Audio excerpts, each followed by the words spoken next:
Welcome back to Economy Roast. I'm Andrew Mahiel, and this is the show where we dissect the chaos of global markets with a sharp eye and even sharper commentary. And our focus today, the economic earthquake that is Donald Trump. Just last Friday, August the 1st, a new tariff list was unleashed, sending governments, businesses, and financial markets reeling faster than the floor of Wall Street. It has drawn a bizarrely unbelievable line between winners and losers. A few poorer nations have been putting on the chopping block for reasons no one can understand, while ironically, remote islands inhabited only by penguins have been granted an exemption. Ladies and gentlemen, where is the logic? From Canada to South Africa, alarm bells are ringing over jobs and soaring prices. The White House, meanwhile, remains bafflingly silent. The only certainty right now is chaos. So who are the winners? Who are the losers? And who is the real joke in this economic chess game? Join us as we roast this tariff turmoil until it's dizzy for the next 15 minutes. Let's get started. This latest tariff list continues to baffle analysts. Why is a remote, desolate place like the Heard and McDonald Islands, home only to penguins, slapped with a 10% tariff? Or why is an impoverished African nation like Lesotho hit with a staggering 50% tariff? Three poor countries, Syria, 41%, Laos, and Myanmar, both 40%, are among the hardest hit, despite their limited trade ties with the US. Iraq, Serbia, 35%, and Algeria, 30%, share a similar fate. Brazil faces a unique 50% penalty, with Trump claiming the country is engaged in a witch hunt against former President Bolsonaro, a close ally accused of plotting a coup. Lesotho's tariff was later reduced to 15% amid international outcry, but the damage was done. U.S. orders stalled, thousands lost jobs, and the government declared a state of emergency. Meanwhile, the Heard and McDonald Islands maintained their 10% tariff from April, spared a higher rate thanks to Australia, which governs the islands, striking a deal with Washington. For me, it's still like 50%, because our people in the garment industry will not compete. They cannot compete.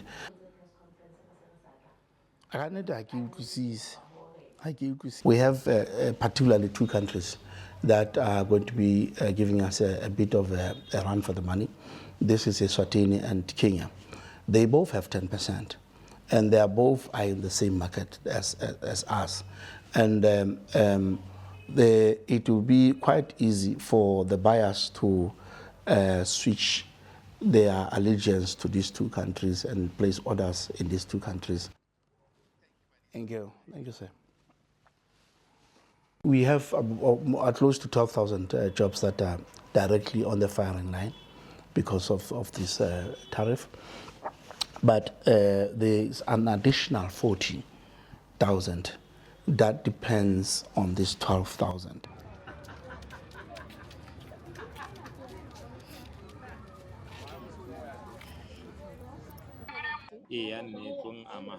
Yes, I will be affected badly because Trump's tariffs are also going to affect the prices on the things that I sell.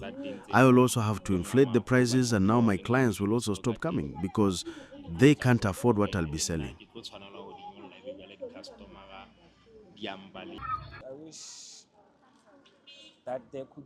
I wish that there could be something for us like job opportunities so that we can achieve our dreams or our goals, something apart from sitting at home. Because most of the people, they are unemployed and there's no light. They don't see the future. They are unemployed and then there is no light. They don't see their future. They are going to affect us badly.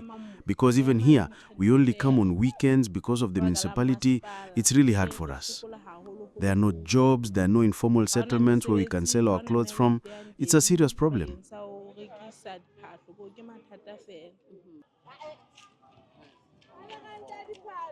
Lesotho's textile industry, the country's leading export sector, heavily relies on the African Growth and Opportunity Act, AGOA, a U.S. trade initiative that allows eligible African nations duty-free access to the American market. Economic analyst Thabo Kwesi stated that the adjusted tariff rate does little to revive the industry.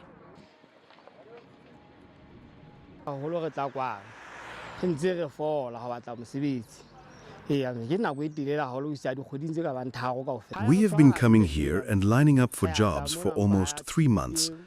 It doesn't sit well with me that we come here, but our lives are tough. Things are really difficult. Every morning, I wake up at 6 a.m. to go job hunting, and the response we would always get is that we are waiting for a response from Trump. We will only answer you when we hear what the tariffs are. That is the only response we would get when looking for work. On this issue, Trump was not fair at all, because from the onset he just imposed what he was going to do and put the tariffs at a high rate. That was not fair on our government. I now have a big problem because the money that I was making is not there anymore. I was earning between 2,900 and 3,000 rands. Now I don't have it. It's now month end, and I'm just here at home, and there is no income coming in. It is all quiet.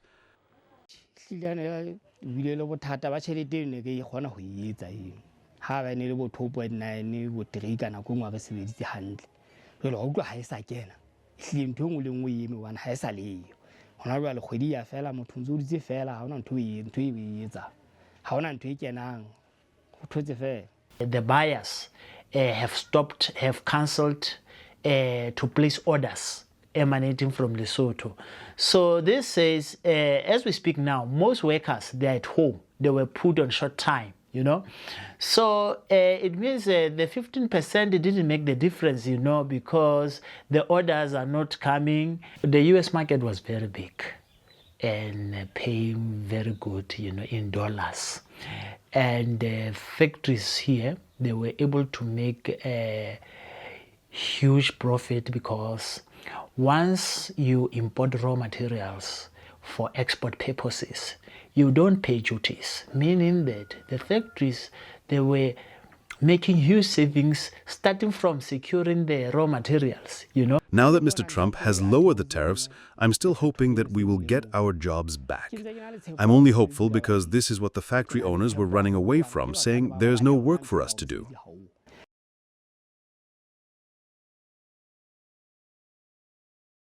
The apparel industry is the largest private sector employer in Lesotho, a nation with a GDP of only about $2.3 billion annually.